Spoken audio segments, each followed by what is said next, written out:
Hello everyone. இந்த வீடியோல water diet பத்தி தான் உங்களுக்கு நான் சொல்லிக் கொடுக்க போறேன். அது தெரிஞ்சுக்கிறதுக்கு முன்னாடி நீங்க வெயிட் லாஸ் பண்ணணும்னு நினைக்கிறீங்க அப்படின்னா, எங்களுடைய 30 டேஸ் சேலஞ்சுல ஜாயின் பண்ணிட்டு நீங்க வெயிட் லாஸ் வந்து ஜாயின் பண்ணலாம். ஆக்சுவலி வாட்டர் டயட்னா என்னன்னு பார்த்தீங்கன்னா, சில பேர் வெறும் வாட்டர் மட்டும் வந்துட்டு இன்டேக் பண்ணிட்டே இருப்பாங்க. அதுக்கு பேரு வாட்டர் டயட் இல்லங்க.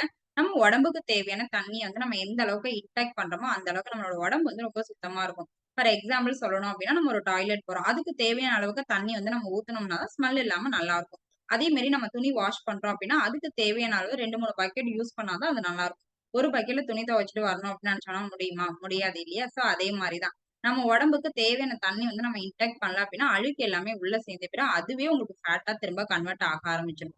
ஃபார் எக்ஸாம்பிள் வந்து ஒரு 20 கிலோ இருக்கீங்க அப்டின்னா, 1 லிட்டர் தண்ணி மஸ்ட் குடிக்கணும். அதே மாரி ஒரு 80 கிலோ இருக்கீங்க அப்டின்னா, 4 லிட்டர் தண்ணி மஸ்ட் குடிக்கணும். சோ இதே மாரி உங்களோட வெயிட்டுக்கு தகுந்த மாரி நீங்க தண்ணி வந்து டெய்லி பேசிஸ்ல குடிச்சீங்க அப்டின்னா, உங்களுக்கு வந்து பெர்ஃபெக்ட்டா வெயிட் லாஸ் நடக்கும். அதுலயும் பர்ட்டிகுலரா வந்துட்டு மார்னிங் எழுந்திரிச்ச உடனே எம்ப்டி ஸ்டொமக்ல ஒரு 1/2 லருந்து 1 லிட்டர் தண்ணி குடிச்சீங்க அப்டின்னா, எக்ஸலென்ட்டா வந்துட்டு வெயிட் லாஸ் வந்து நடக்கும். ட்ரை பண்ணி பார்த்துட்டு எனக்கு கமெண்ட் பண்ணுங்க.